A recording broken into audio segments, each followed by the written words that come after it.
Yes, Friday na nga ngayon pero hindi ako natutuwa dahil bukas Sabado, araw nga ng laba. Pwede bang wala na lang Sabado at Linggo? Diyos mio. Hi guys, mini vlog for today. Magdadala nga daw sila ng halaman kaya ayan ang mami bebs nyo for the go. Maghahanap nga tayo dito ng pwedeng madala niya sa school. Mabuti na lang talaga naging plantita ang mami dahil kung hindi kung saan saan na naman tayo manghingi ng halaman na para madala sa school. Ito nga ang napili ko para madala niya kaya lang nga ay mabigat gawa nga ng lupa. So dito guys, hindi kami nagkaintindihan na hindi nga pala kasama ang paso dahil marami nga daw paso sa kanilang school, wala nga lang halaman. Ipinakita ko na nga to kay Adriel, sabi ko sa kanya kung okay na nga yung halaman na to at nag-oo naman to, Diyos mio. Tinawag ko nga ulit ito at sabi ko bigyan nga ako ng gunting at plastic dahil gugupitin ko yung sirang dahon. At nung maayos ko nga ito, ayan, iniwan ko nga lang dito sa labas para paglabas nga nito sa pinto ay bibit-bitin na nga lang niya. Pagpasok ko nga sa loob, ayan, nagbibihis na nga to para ready na nga to pumasok. Maaga pa naman pero gusto nga nito maaga siyang pumapasok palagi. So dito guys, paalis na nga siya at nagulat nga siya dahil yung nakalagay sa plastic ay may paso.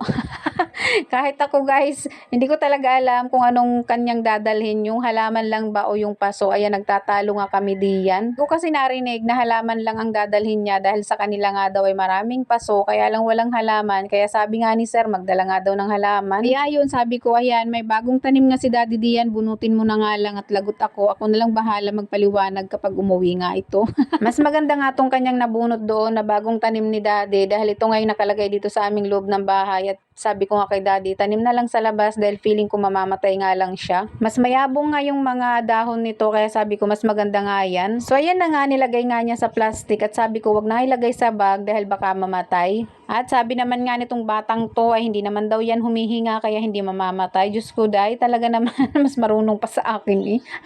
Kaya yun, hinayaan ko na nga lang siya para nga walang ligalig at ayan, paalis na nga ito at mag-aabang na nga kami ng masasakyan niyang tricycle. Mabuti na lang talaga, tuwing kami ay lalabas dito sa may gate, meron nga kami agad na papara na tricycle. At thanks God dahil hindi rin umuulan. At dito guys, nakita ko nga yung kanyang sinakyan kahapon na tricycle at agad naman ka kaming pinarahan kahit hindi ko pa nga to pinapara. At kilala nga din pala to ni daddy, syempre kilala din kami kaya naman ayan, pinaparahan na nga rin kami. Kaya ayan, maraming salamat kuya. Sakay na nga to sana si Adriel kaya lang sabi ni kuyang driver ay meron nga daw jeep at minsan kasi yung mga jeep kahit nakikita na nga na may tao ay tuloy-tuloy pa rin talagang umaarangkada.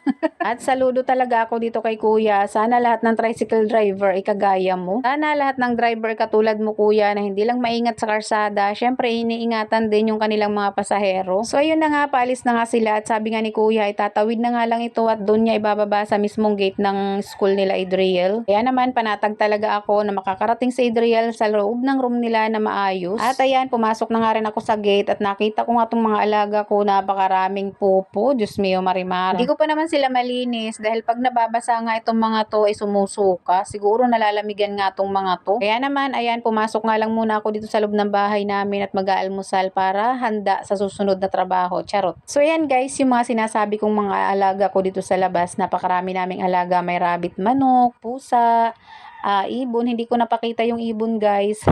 Sorry. At ayan, mayroon kaming 3 aso. Syempre yung aking mga halaman. O diba yung sinasabihan na palaging nasa bahay lang, ganyan ho karami ang trabaho ko, Diyos mio.